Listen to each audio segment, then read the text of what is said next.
Hey everybody, welcome back to another episode of the ASUN Show post Week 10. Probably one of the wildest weeks in the ASUN we've had so far as upsets, surprises, big games, things of that nature. So we'll just get right into last week's games. So starting from the top, we can start with my game, Battle for the Dusk Division de facto championship. Some would say, I guess now it's kind of more up in the air, but Wally walking away with a pretty big win. Started off 1-4, now currently on a 5-game win streak. Broke my 7-game win streak. It was, truly a solid defensive performance from the Lions of UNA this week. I think he held me to 50 total yards in the second half and 8 total yards in the fourth quarter. My drive summary in the fourth quarter was something like, I think I fumbled it, punted it twice, and then I turned it over on downs. And it was just I could not get anything going on the ground or in the air for that matter against UNA. So massive performance by Wally. Now he controls his own destiny in the division. I need some help in order to get back to the promised land of the conference championship game. And he has just another heavyweight to face with Mighty Matt, JSU this week. So, with great power comes great responsibility. He's got to hold on to his title right now. So, a great win by UNA. I couldn't get much going. All the praise for Wally this week.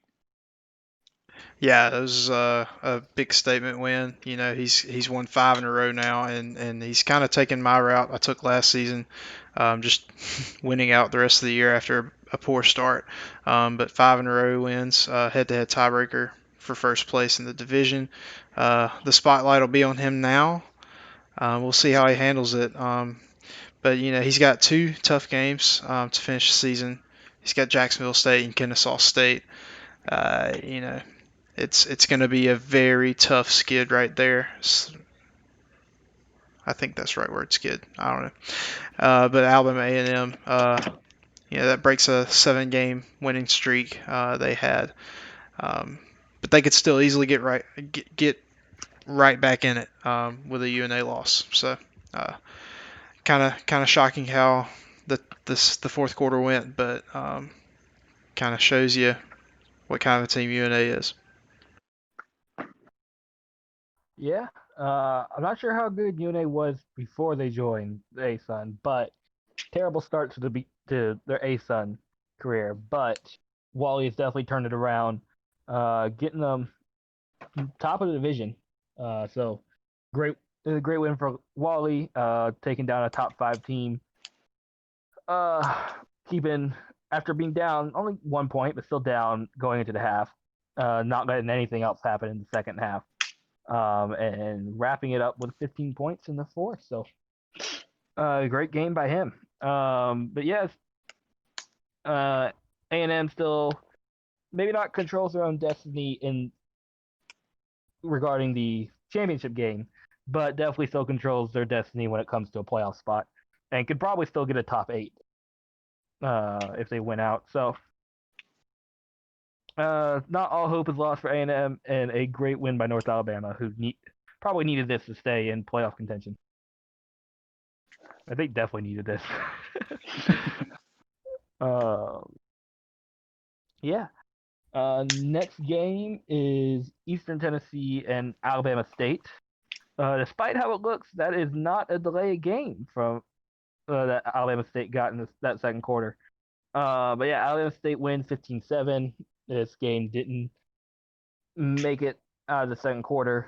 So a little bit of disappointment there, but yeah, it's Alabama State. Both teams are already eliminated from the dust, but this is to see who could turn it around, maybe get some momentum going into next season. And Alabama State gets their first ASUN win, while ETSU falls to 0-7 on the season in ASUN play, which is not good. So yeah, great win for Alabama State. They can still get back to 500, be a good season. Definitely much better than last season. So Turk has really turned this Alabama State program around. Yeah, I played ETSU a couple weeks ago, and Nutt has always been a really strong defensive coach, and pair that with the pace of play that he sometimes plays at, he's a really tough out, regardless of who he's playing. And we've seen kind of Turk kind of go back and forth with a couple big wins against big programs, and then losses to some programs he probably should have beaten. And I'm really glad to see him get on the right side of this one. 4-6 right now, could finish season 500, which would be a massive success compared to last season. I feel like getting some momentum, get first conference win is huge. If you can finish out with 2 more wins, that might be pretty big for next season to come. I know his schedule is pretty good out of conference, so glad to see him, figure it out. And ETSU probably more questions than answers right now in that program. But the ASUN's a tough conference, and hopefully we'll see more of that next year. Yeah, it was really impressive even in a short game to see the Hornets put up 190 yards in just under 4 minutes of clock time of possession. They missed a field goal, but they were able to take care of it at the end of the week. Went for 2 just for good measure to try to get an 8-point advantage, and after some tough luck, some games they should have won earlier in the season, it's good to get the first win, even if it's in this sort of situation. Once again, we hope for ETSU to improve as we go along, but it's just been a poor season. There's no getting around that. All right, moving on to our next game. Number 1 team in the country in action, Bethune-Cookman hosting Jacksonville State. This was a blowout, not one that you would expect. 38-6, Mighty Matt has returned from the depths. He is back.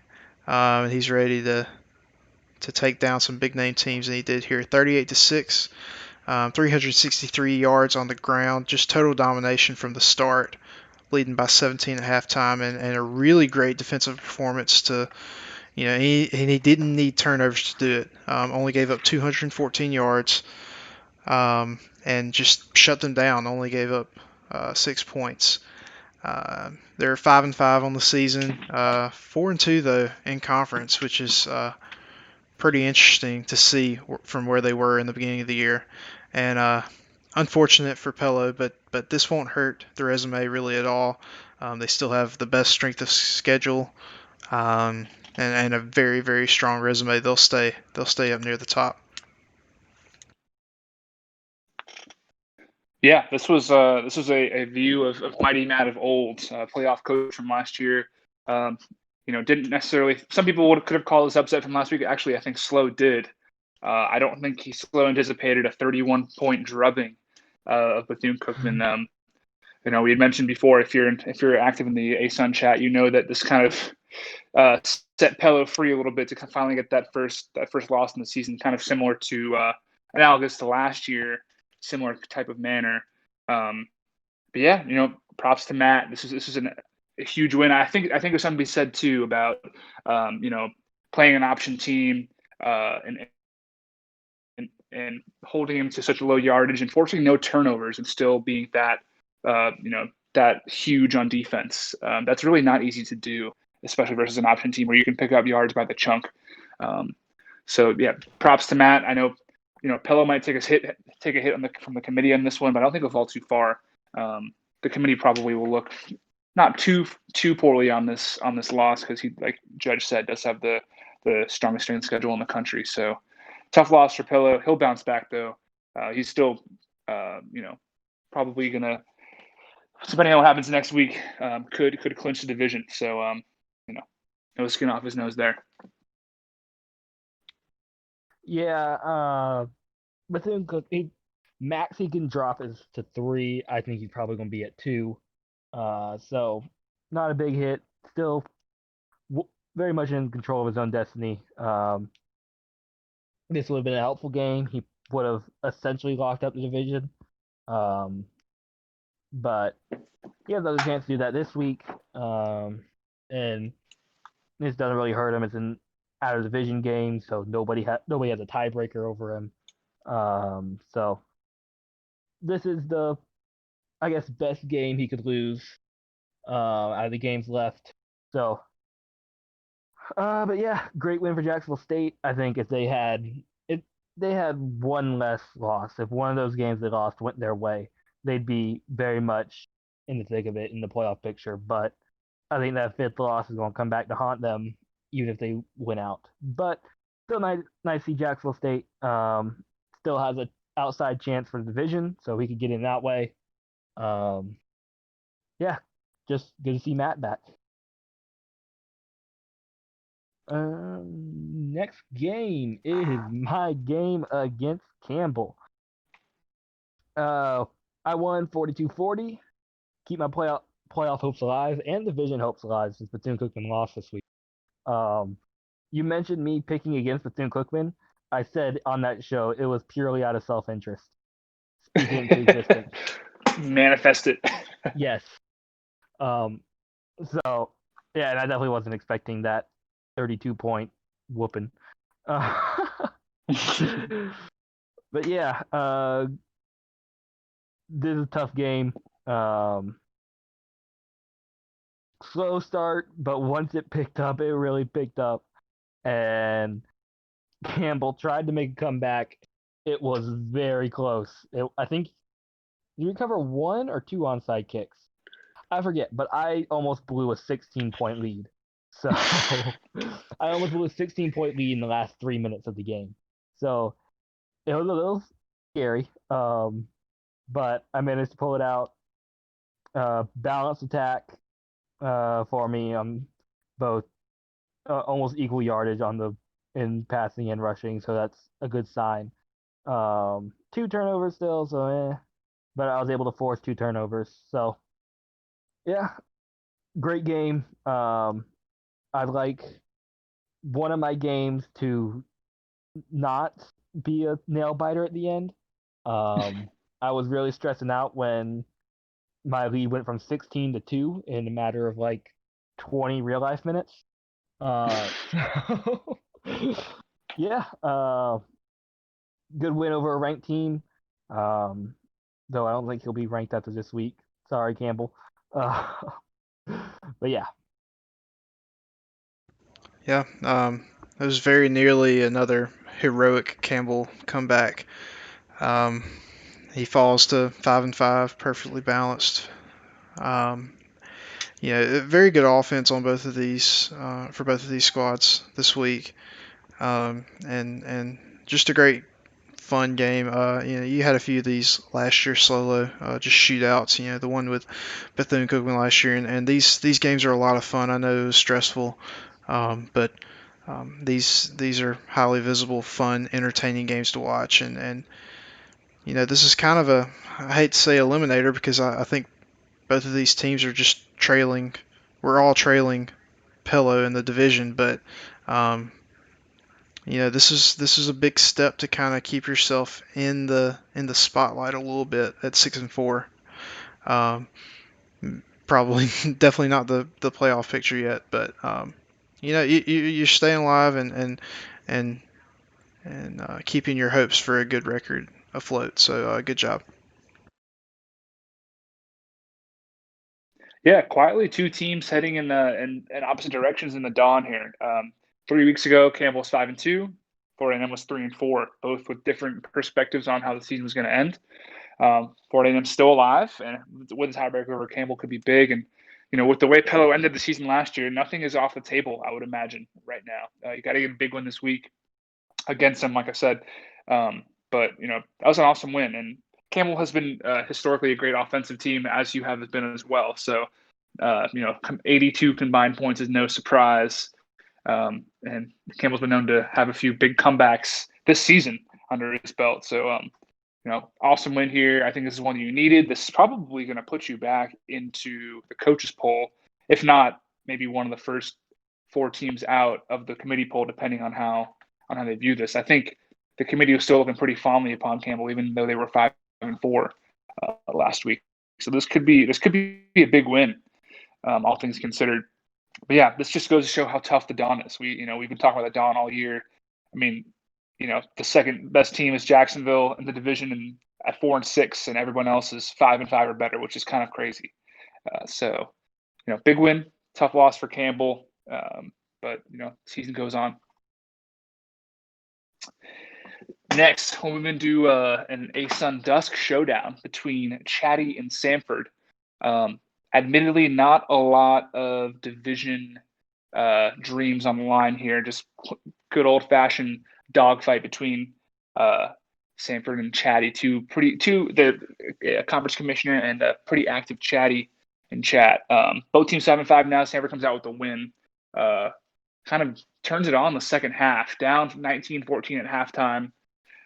Forces a good turnover and kind of holds the Chatty rushing attack at bay, which is solid. He's a high octane offense, so anytime you can hold him to 100 yards passing or rushing, I would consider that a success in the day for the defense. Both teams 5-5. Both need a lot of help if they want to continue to play for some playoff hopes here. Chatty has been a little bit all over the place this year too. 5-3 2 weeks ago. Now 5-5. Not necessarily want the end of the season stretch that they wanted to hit, but that's kind of the way the cookie crumbles sometimes when you're playing in a really tough conference overall and you draw some of the out of division games that you do. Chatty's looking to improve with a game against Turk next week. Turk ended pretty hot this week, so good for Samford. Glad to see him get back in the win column. I know he's been having not tough, but just a really hectic year so far in their life. So good to see him get a win in this game. Yeah, this is a real roller coaster, kind of back and forth, but then Samford pulled away. A big win there to get back to 500, and you said earlier these are two teams going sort of separate ways, but we'll see how these teams finish up 5-5. Not above average, but not poor teams either. Yeah, Chatty 4-0 for Chatty out of conference. Just 5 losses in conference ain't gonna do it. I think next season, if he can keep it up out of conference and maybe get a 2 or 3 more wins in conference, he's right there. If not fighting for a division title, fighting for an at-large bid. But I know the ASUN's tough, but if you want to make the playoffs, you kind of gotta grab a couple more of those games. So tough loss for Chatty. Samford, great win for them. They needed it. I think they're a little bit on the uptick. I think they're 3-4 a couple weeks ago or something like that. So they're heading back in the right direction. So that's great for Samford. I think they're out of the division race and out of the playoff picture race, but they can definitely get some good momentum going into next season. Get 7-5 or something like that. Have a good season. Above 500. So they still got stuff to do this season, even if they might not make the playoffs. But yeah, just Chatty next season needs to get a couple more conference wins if they want to have a chance.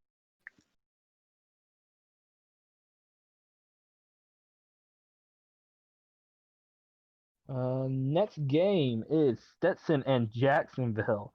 Purple, the giant killer, taking down another top team, 45-21.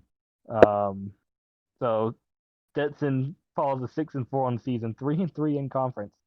While Jacksonville up to 4-2 in conference. Purple is doing good. Just consistent scoring all the way through for Jacksonville, just never let up. While Stetson couldn't get too much going. 3 turnovers didn't help. Only 232 yards of offense. So Jacksonville played great defense against a usually great Stetson offense. So great win for Jacksonville. They're right there to pounce if Bethune-Cookman falters. So yeah. Yeah, it's kind of crazy to think that both Stetson and Campbell at one point were top 5 teams this year. Not taking anything away from their season. Both have had great seasons.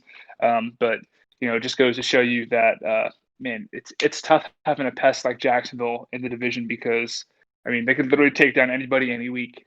and Judge, you can attest to that. It's Purple has really found a way to play up to the level of his opponents, and beat the teams they really should beat, and it makes you wonder what would have happened earlier this season if he had kind of held on in some of those out of conference games. I know he had some victories and some crushing defeats at the end of the games where the game kind of slipped away. It could be a very, very different season for JU if a couple of those balls or a couple of those numbers had bounced the right way for Purple. Really, really promising for next season too. For that whole division, it's hard to imagine it getting even tougher than it already is, but you really could see a Jacksonville team make a run in that division. So great win for Jacksonville. Wasn't necessarily particularly close either. This is a big game as far as the Florida belt goes as well. Forced a lot of turnovers. Didn't really, didn't necessarily lose time possession battle like Stetson normally would win. So, good ups on the defense for the Dolphins in this game, and man, it's just really fun to watch Purple play sometimes. Mm-hmm. Yeah, it's really unreal that Purple's still right there in the thick of things, tied for second in the division. This is a beatdown that he typically has close games, but this is a really big blowout. Just sound domination by the Dolphins, and tough loss for Stetson because they lost to Presbyterian, which is really bad, but they have strong wins otherwise, and they're still in the at-large picture. There's so many ASUN teams that are still in the playoff picture, but this is a tough game to drop. Turnovers seem to have done them in, and you just got to be on every week, and it's tough to do that here in the ASUN. All right, and then our final game of the week is another game, one of two games that didn't finish this week, but it's a top 15 matchup. It was me, number 8 Kennesaw State, and number 13 Mercer.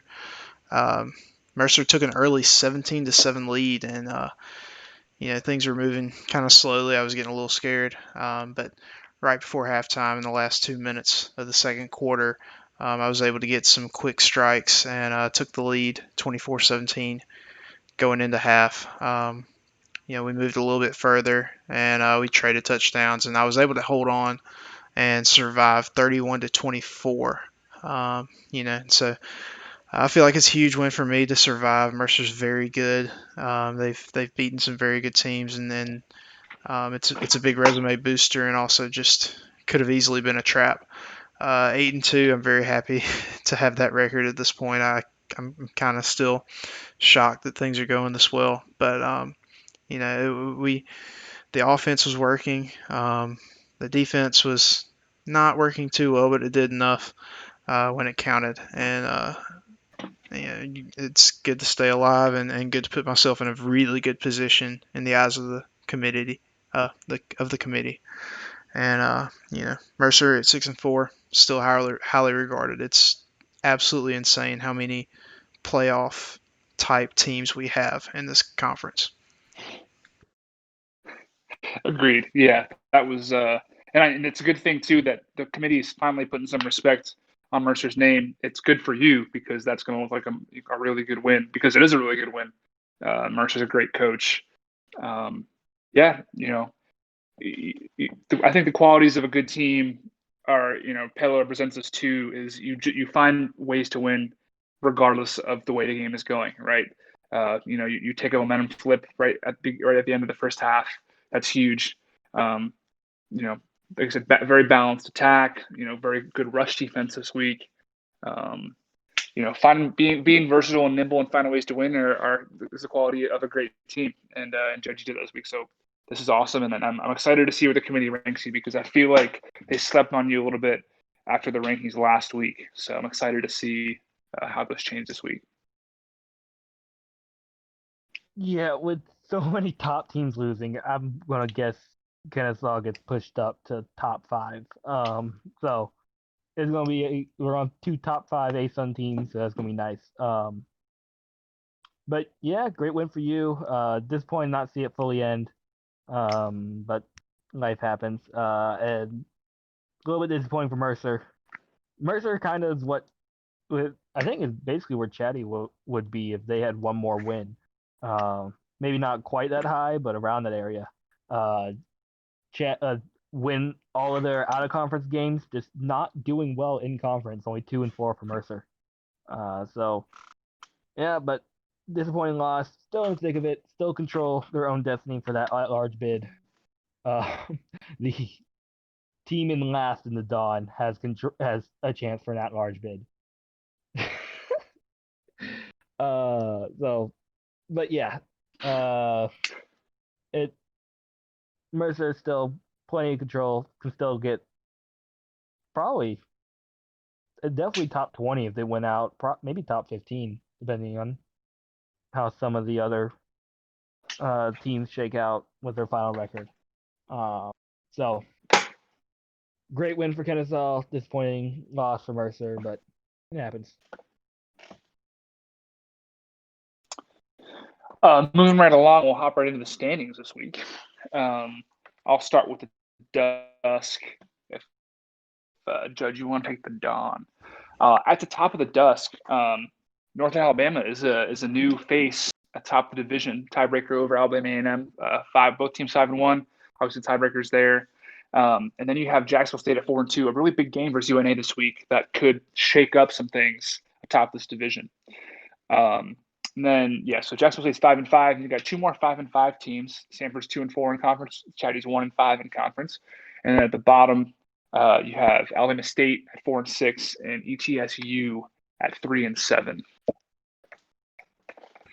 And in the Dawn, the familiar leader, Bethune-Cookman, took a loss this week, but still remains at the top, 5-1. A little bit more vulnerable, but still at the top. Tied for second, Jacksonville and Kennesaw State at 4-2. Jacksonville has the head-to-head tiebreaker there, so they're ahead. And then following them up, three teams at 3-3.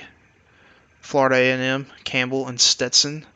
And then in last place, 2-4, Mercer. And possible at large. Yeah. Looking at the Dawn real quick, Bethune-Cookman needs one win in the next 2 weeks to clinch. Either win this week against me or win the week after against Stetson. And Bethune-Cookman clinches.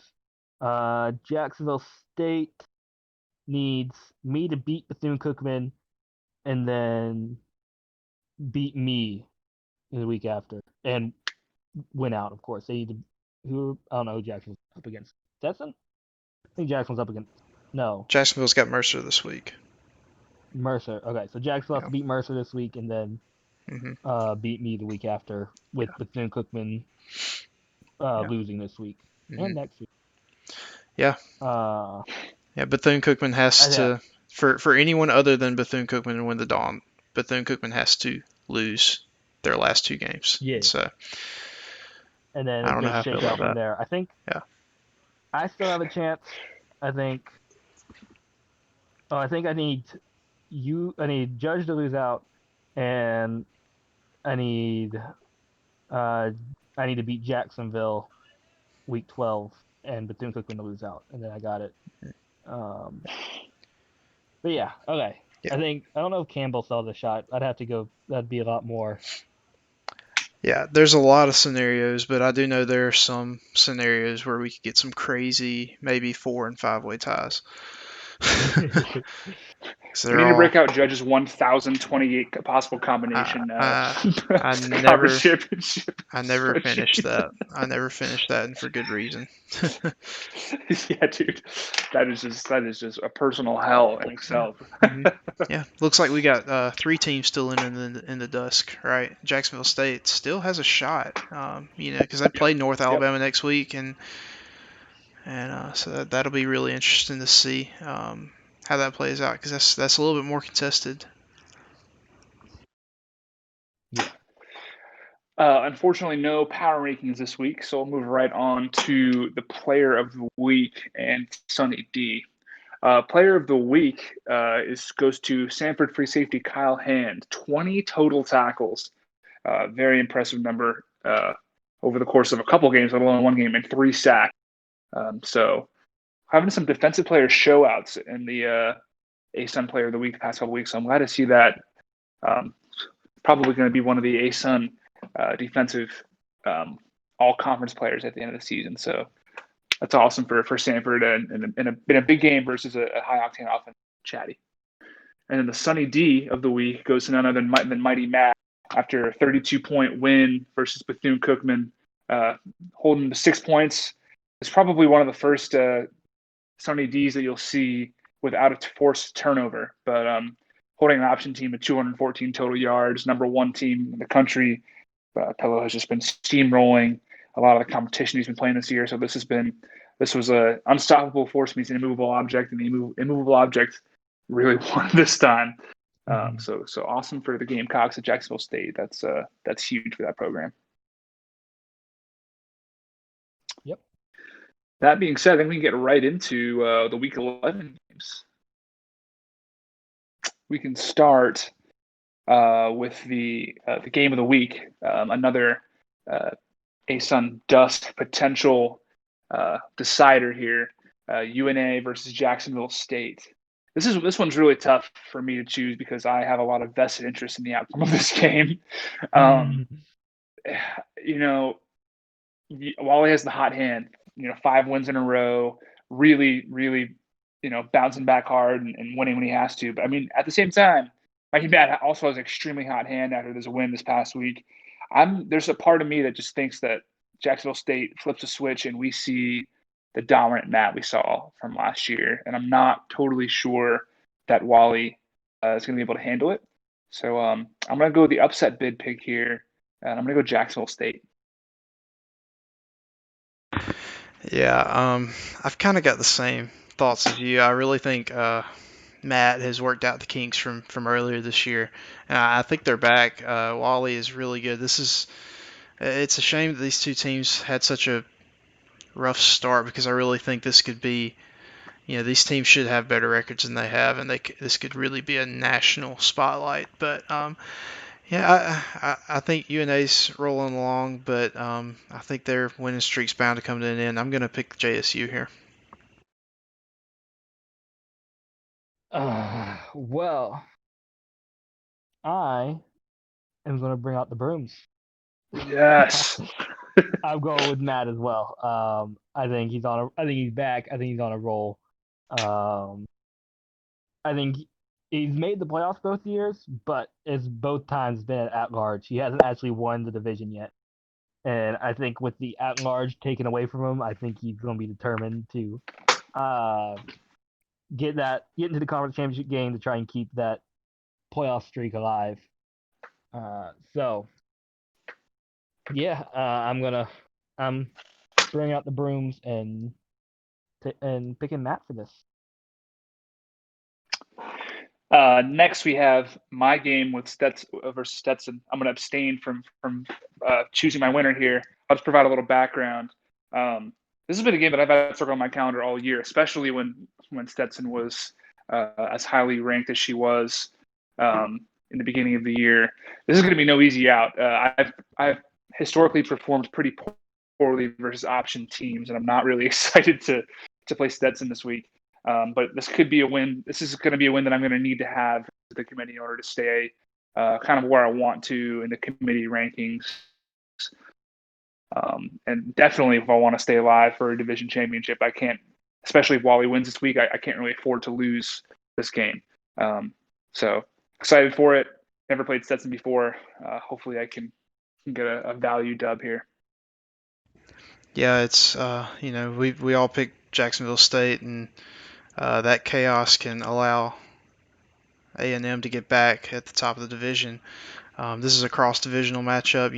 The Dawn has kind of dominated the Dust so far this year. I don't have the exact record, but that's just been the trend. And, Stetson's been a strong Dawn team this season, but they've dropped 3 of their last 4. And it just hasn't been a lot of confidence around them. I haven't had a lot of confidence around the Hatters, and I think Alabama A&M is a top 10 team and really good. So I'm gonna go with Alabama A&M.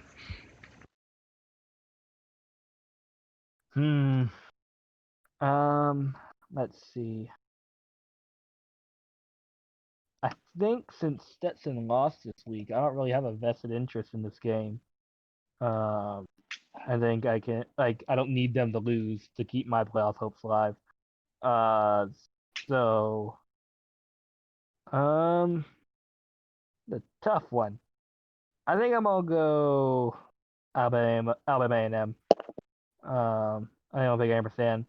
I think bounce back and get the win, get back to the winning column, try and see if they can reclaim the top of the division. Because if North Alabama loses this week and A&M wins, they're back at the top. So I don't think this is the start of a losing streak for A&M. So I got Ampersand in this one. Next, we have Alabama State versus Chatty. I think all three of us were pretty high on Chatty last week going into the Sanford game. We were all sorely mistaken. Chatty did not pull through in that Sanford game. Sanford kind of bounced back, and a lot of us, I do think, picked Turk to win the ETSU game. This was a tough one for me because I've kind of been bitten when I've picked Chatty in the past. I'm gonna go out on a limb here and pick Chatty again, just because as good as Turk has been versus some teams, he's been really not so great versus other teams. And I think all you really got to do is give Chatty a little bit of a spark. Either a special teams touchdown, a turnover in your own red zone to really get him going. So give me Chatty here. I'm not super confident about this pick, but I think it's gonna be close. Give me Chatty. I've had Chattanooga as my pick in my head as we've been going into this, but I go back and look. I go back and look at the recent trend. Chatty started off and looked like a new Chatty. I think Chatty's really good this year, but it's just been a tough stretch here lately for them. And I look at Alabama State's last three games. They defeated ranked Western Carolina by a big margin, 48-29. They lose in triple overtime to Florida A&M, and then they beat ETSU to get their first conference win. I think the good vibes are on the Hornets side. I'm going to go with ASU here. I'm going to change my initial thought and go with ASU. I got no clue. This is gonna be a tough game. I think I'm on the Chatty. I know Alabama State's trending in the right direction, but I think Chattanooga's a better team right now. I think they'll get it done. Both teams are out of the dust running, so there's not a huge vested playoff hopes interest, but both of them still want to have good seasons. They don't want to just collapse. So I think Chatty's going to get this win, try and keep themselves above 500. So yeah, I got Chatty on this.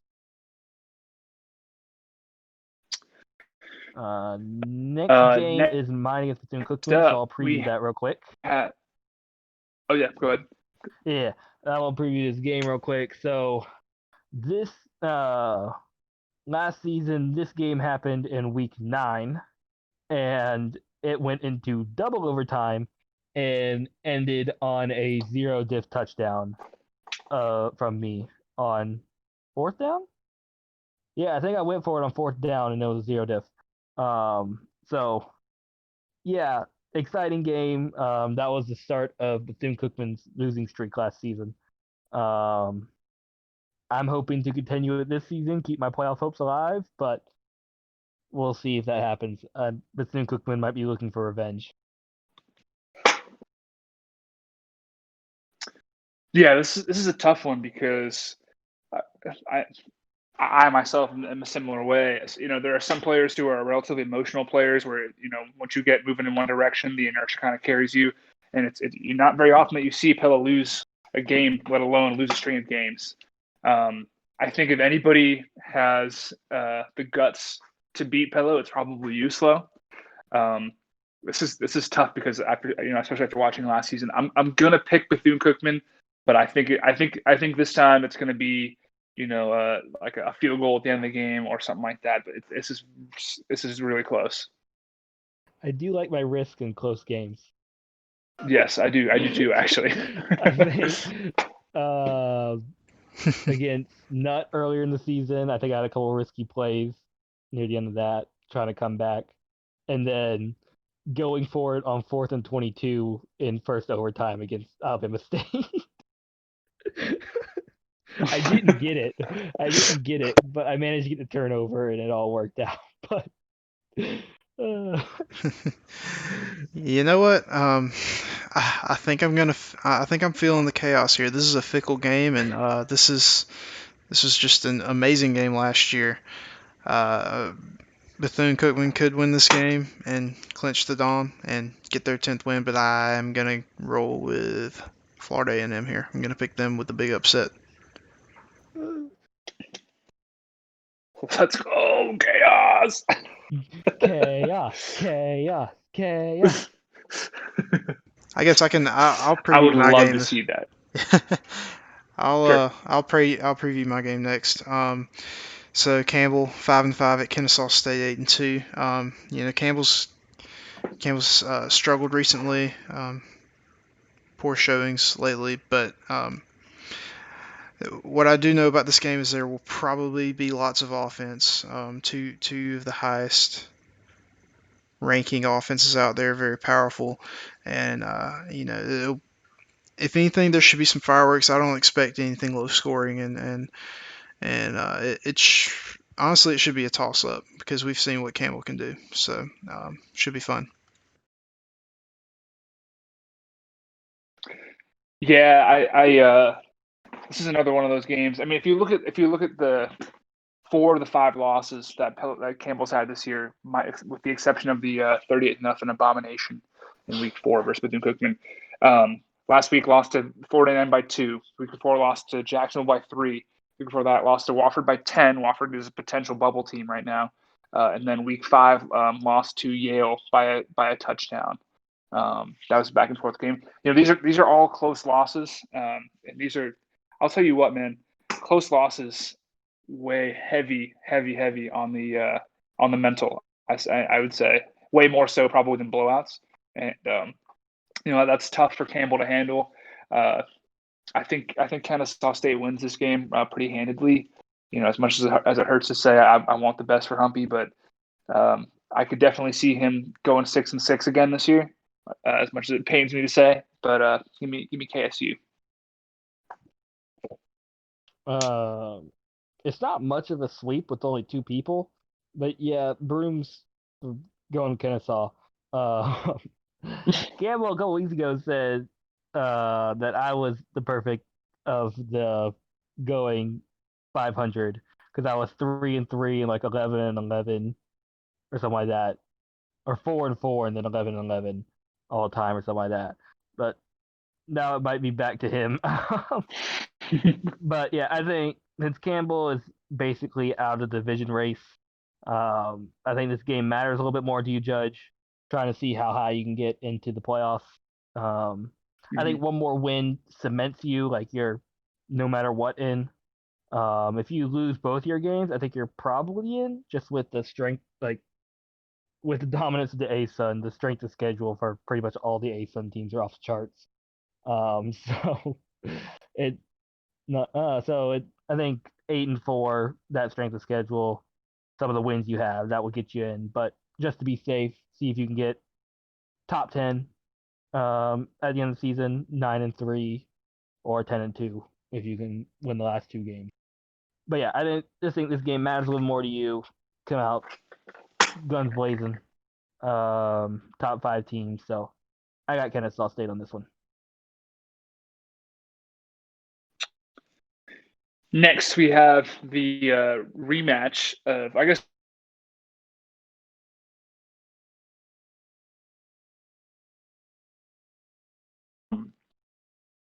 tough. I'm going to go Sanford here just because I think if the game goes any further than the second quarter, Sanford's got this one, mostly because there's a chance it could dog out. Nutt is a great coach. I just think he's had a lot going on in his personal life this year, this season, that it's just been hard to maintain consistency in this game. I don't think he gets his first conference win this week versus Samford, and yeah, I think it's gonna be Samford by 10. Yeah, it's really unfortunate, but I don't think I can pick ETSU to win any game for the rest of the season. This is going to be a fun game because they were both on Samford last year, and so hopefully there'll be some familiarity and some fun there. But I'm going to go with Samford all the way. You said if it goes past second quarter, you got Samford 100% or something like that. Yep. I would say it goes the other way. Like if it doesn't make it, like if it only makes it through the first or halfway through the second, I'd say Samford, because that means Nut probably delay gamed out. While if it keeps going, that means Nut is paying attention, and as we've seen when he pays attention, he's pretty good. So I think if it makes it past halftime, it's pretty much a toss up. But I'm gonna pick Samford as well. Get the brooms out again. I think just Samford paying, not like ETSU doesn't care about the game. It's just more important stuff are going on. But Samford right now has more time for the game, cares a little more about the game. So paying attention more. So I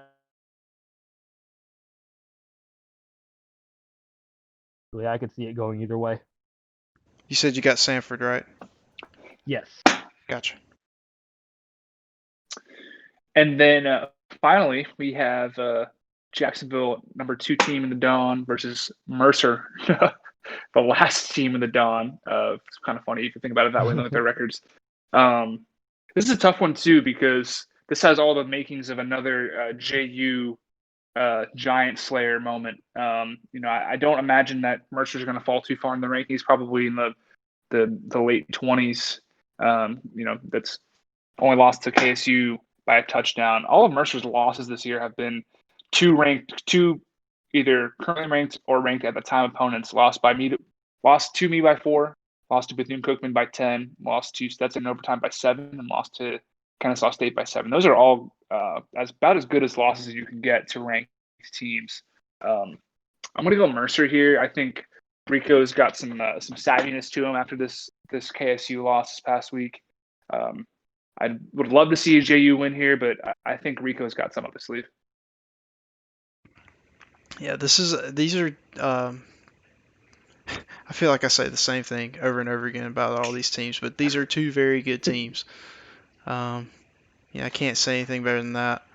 I think that the tide has turned from the beginning of the season. I think that Mercer's very good, but I feel like Purple's got something rolling here. And I'm a big fan of momentum. I think that you see streaks happen a lot in this game, and I think Jacksonville is gonna end on a hot streak and have some hope going into the next season. So give me Jacksonville. I think. Well, I think I'm sticking in my own self-interest.